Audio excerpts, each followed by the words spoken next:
What is Jabber and who can use it?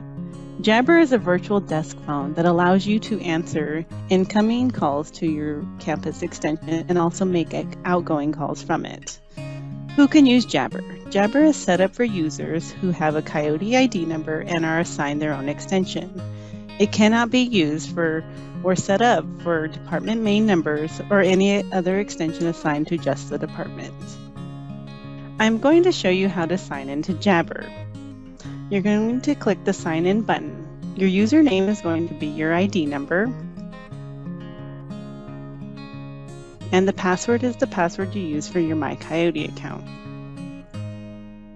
And then click login. One thing to check when signing into Jabber to make sure you are connected is this little icon on the bottom. This will appear green if it's connected. If for some reason it's red, it is most likely a network setting, so double check that to make sure you get connected. I'm going to show you how to access and make changes to your camera and audio settings. In Jabber, in the upper left-hand corner, you will see your initials. Go ahead and click on those and then go to Settings. On the left-hand menu, first we're going to show you how to access the camera settings. You're going to go to Calls. Here, you can either check the box to never start your calls with video or to always start your calls with video. Once you choose one of those options, click OK. Next, I will show you how to access your audio settings. You can see which device is being used for your microphone, speaker, or ringer and alerts.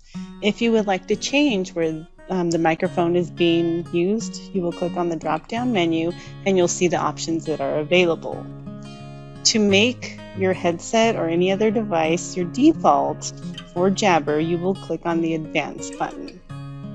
This will bring up the devices that are available for your computer. In order to make it a default, you will select the device you want and you can move it up and down in the list. In order to make it default, you'll want it to appear on the top of the list for each section.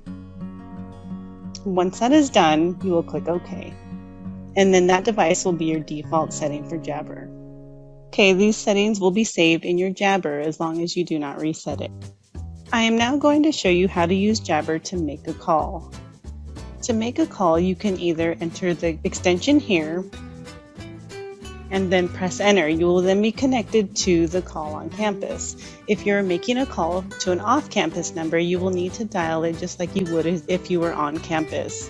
You will dial 911, the area code, and then the number. I'm now going to show you how to make the call.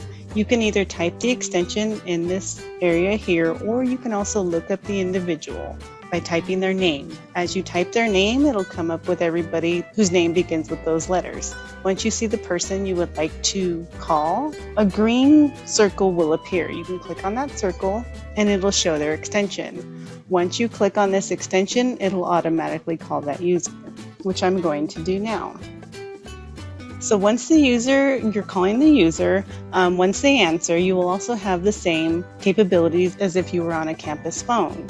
You can click the three dots here. You're able to put the user on hold. You can transfer the user, or you can do a conference with one or more individuals. To hang up the call, you just go ahead and press the end call button. Okay, now I'll show you what it looks like when a call is coming into your extension through Jabber. A pop-up box will come up and then you click on the answer key. You will then be connected to the caller.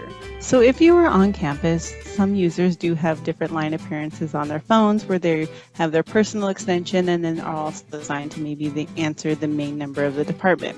You can still do that with Jabber. Down here where your name is listed with your extension, that is the first line on your phone. If you click on the down arrow button, it'll show you which lines you have on your Jabber that you're able to answer the incoming calls to. When the incoming calls come from one of these extensions, they'll be marked as that color and the number, so that way you'll know which line you are answering. If you need a line added to your Jabber, you will need to contact the telecommunications department to program that for you. Now I'll show you how to access your voicemail messages on your Jabber. On the left-hand menu, you'll click on the voicemail icon. On mine, you'll see that there is a number 1 in the red circle. That means I have one new voicemail message. Once I click on it, it'll bring up the list of messages that are new and the ones that are also saved in my voicemail box. To listen to the message, you'll click on it, it'll bring up this window, and you'll be able to play the message by pressing the play button. Once you're done playing it, you can choose to delete the message or mark it as read or unread.